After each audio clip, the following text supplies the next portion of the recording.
Salam sejahtera untuk kita semua. Rekan-rekan mahasiswa Universitas Terbuka yang saya banggakan, senang sekali kita bisa berjumpa lagi pada sesi kita yang ke-6 ini. Pada sesi kelima, Anda tentu masih ingat kita membahas tentang matriks pertumbuhan pangsa pasar dan matriks daya tarik industri. Nah, pada sesi ke-6 ini kita akan melihat lebih jauh tentang konsep yang tidak kalah pentingnya terkait visi misi dan intervensi strategis korporat. Teman-teman, jangan lupa untuk mengerjakan forum diskusi Anda pada sesi ke-6 ini. Kemudian jangan lupa pastikan juga untuk mengerjakan tugas kedua Anda sesuai yang diberikan.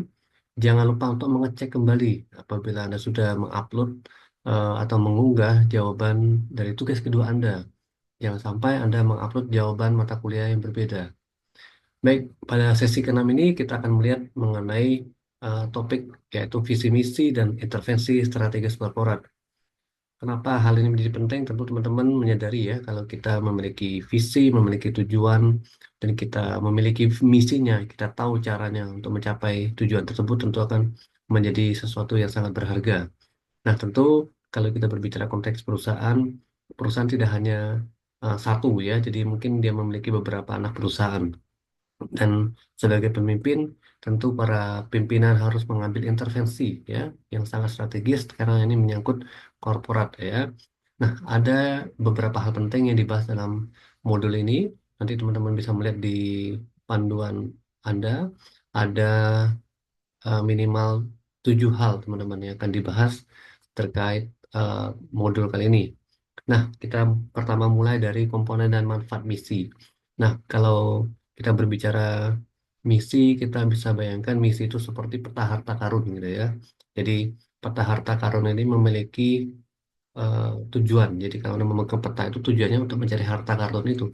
Jadi, Anda harus mengetahui rutenya, Anda harus mengikuti rutenya supaya menuju ke harta karun tersebut. Kemudian, ada petunjuk-petunjuk penting ya di sepanjang jalan yang harus kita pahami juga apakah ada bahaya di dalam perjalanan dan seterusnya. Nah, manfaatnya apa? Tentu misi akan memberikan arah yang jelas.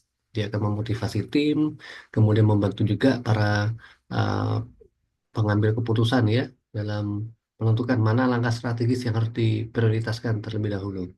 Nah, kita bisa melihat misalkan perusahaan teknologi ya, yang misinya adalah menghubungkan dunia melalui inovasi digital.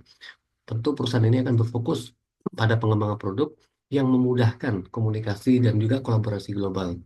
Kita bisa melihat misalkan Google ya, bagaimana misi Google untuk mengorganisir informasi dunia dan membuatnya dapat diakses dan berguna secara universal. Nah, manfaatnya kita bisa lihat misi ini kan memberikan arah ya untuk semua karyawannya di Google ya, kemudian memotivasi mereka juga untuk melakukan inovasi, membantu dalam mengambil keputusan yang sesuai dengan tujuan perusahaan. Nah, kalau kita berbicara perumusan misi dan prosesnya, kita bisa melihat nanti perumusan misi itu seperti merancang sebuah bangunan. Jadi prosesnya kita mulai dengan gambaran besarnya, kita ingin seperti apa, kemudian kita tentukan tujuan spesifiknya, dibangun untuk apa, kemudian akhirnya menyusun rencana tindakan, bagaimana cara membangunnya. Nah, langkah-langkah ini biasanya melibatkan pemangku kepentingan atau stakeholder. Kemudian kita juga harus melakukan analisis lingkungan internal dan eksternal. Kemudian kita harus menyusun juga pernyataan misi yang jelas, ya. Caranya bagaimana?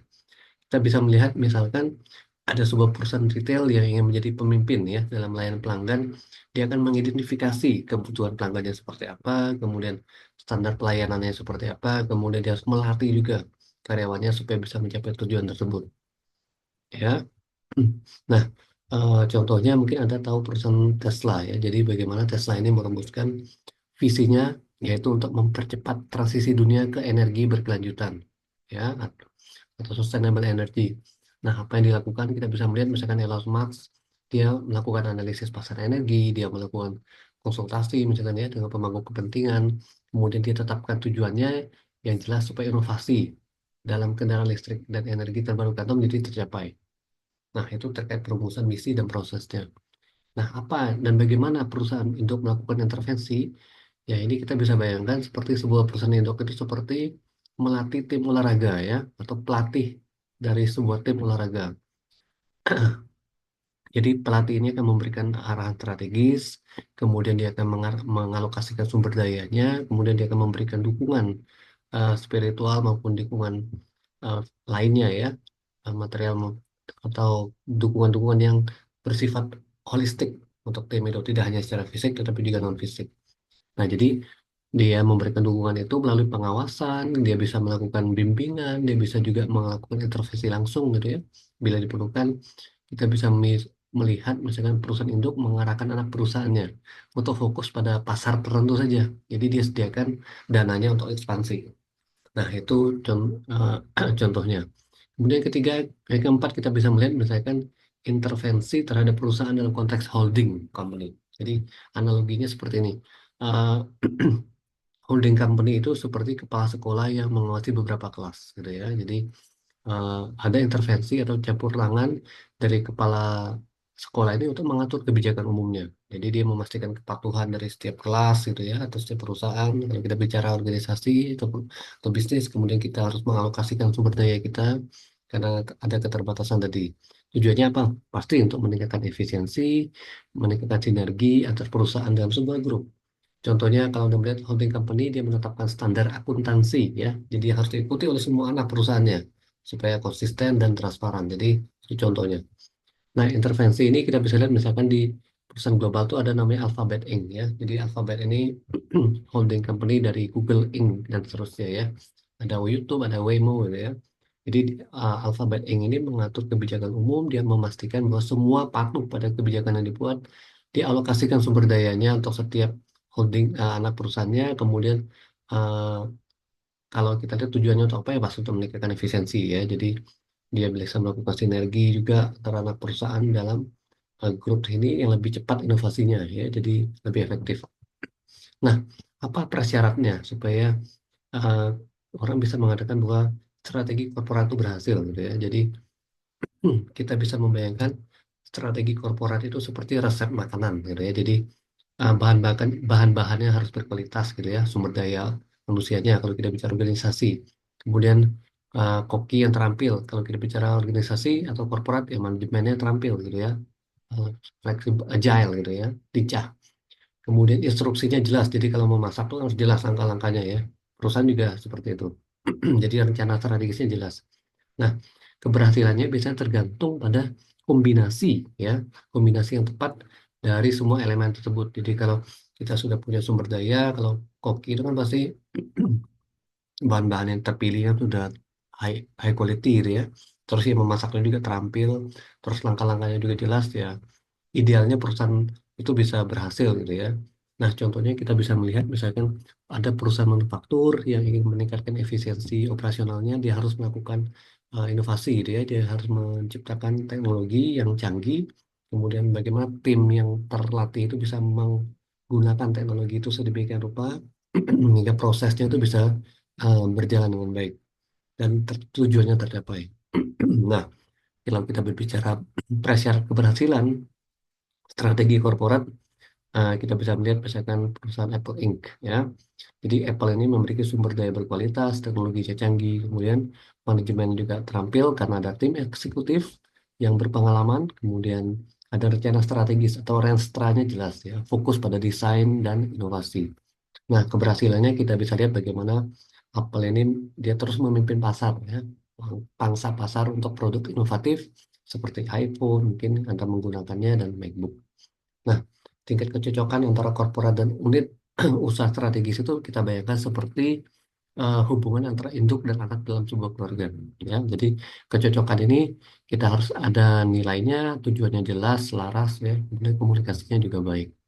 Manfaatnya apa? Tentu untuk memastikan bahwa sebuah unit usaha yang bergerak ke arah sama, ya, supaya dia bisa mencapai tujuannya. Kemudian dia harus mendukung juga tujuan korporatnya. Kita bisa melihat bagaimana perusahaan induk yang fokus pada keberlanjutan akan memastikan bahwa semua unit usaha strategisnya itu akan juga menetapkan praktik ramah lingkungan. Nah, itu kalau melihat contohnya. Kemudian kalau perusahaan yang terkenal mungkin seperti Unilever ya, bagaimana Unilever ini memastikan bahwa semua unit usaha seperti Dove, Lipton, dan seterusnya, unit usaha ini selaras dengan nilai dan tujuan korporat ya, yang fokusnya pada keberlanjutan dan kesejahteraan konsumennya. Nah, manfaatnya apa? Untuk memastikan bahwa semua unit usaha ini, gitu ya, bergerak menuju ke arah yang sama. Jadi dia mendukung tujuan korporatnya supaya apa? Menjadi perusahaan yang bertanggung jawab secara sosial dan lingkungan. Nah, itu terkait kecocokan ya, tingkat kecocokan antara korporat dan unit usaha strategis yang ada di dalamnya. Nah, yang terakhir terkait sistem pengendalian unit usaha strategis, teman-teman. Jadi bayangkan sistem pengendalian itu seperti dashboard mobil Anda, gitu ya. Jadi fungsinya kan memberikan informasi seperti real time ya, itu ya. Jadi nyata langsung gitu ya tentang kinerjanya, tentang masalah-masalahnya apa, kemudian dia harus melakukan penyesuaian itu seperti apa supaya cepat untuk menyelesaikan masalahnya gitu ya. Jadi kalau ada dashboard mobil Anda gitu ya, Anda bisa lihat indikator bahan bakar Anda, kecepatan, dan seterusnya. Nah, kalau ada masalah mungkin olinya sudah waktunya diganti, dia akan blink gitu ya, berkedip gitu ya.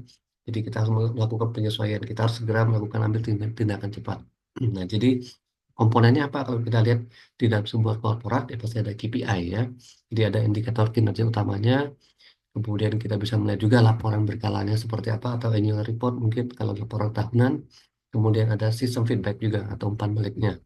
Nah, kita bisa melihat misalkan perusahaan jasa, dia menggunakan software ya untuk manajemen proyeknya. Jadi dia bisa memantau kemajuannya seperti apa, nah alokasi sumber dayanya seperti apa, kinerja tim di dalamnya itu seperti apa secara keseluruhan untuk mendukung pencapaian tersebut.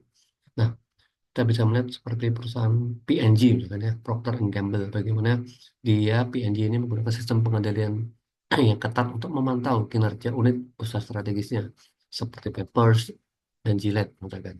Jadi ada indikatornya ya, KPI, ada laporan-laporan berkala yang dia baca harian, bulanan, tahunan gitu ya. Kemudian mungkin ada quarter juga, quarter report. Kemudian ada sistem umpan balik juga teman-teman gitu ya. Jadi dia bisa menyesuaikan. Kalau ini ada kendala, dia harus mengambil langkah strategis supaya memastikan kinerjanya lebih optimal lagi. Nah, jadi teman-teman inilah topik pada sesi ke-6 kita terkait dengan visi misi dan intervensi strategis korporat.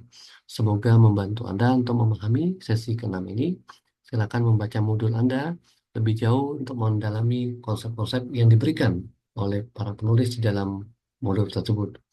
Akhirnya, selamat belajar. Semoga bermanfaat. Dan jangan lupa untuk mengerjakan kembali forum diskusi Anda, serta memastikan tugas yang Anda upload adalah jawaban untuk mata kuliah ini, bukan mata kuliah yang lain. Ya, baik, itu dari saya. Kita akan berjumpa lagi pada sesi selanjutnya. Sampai jumpa dan terima kasih.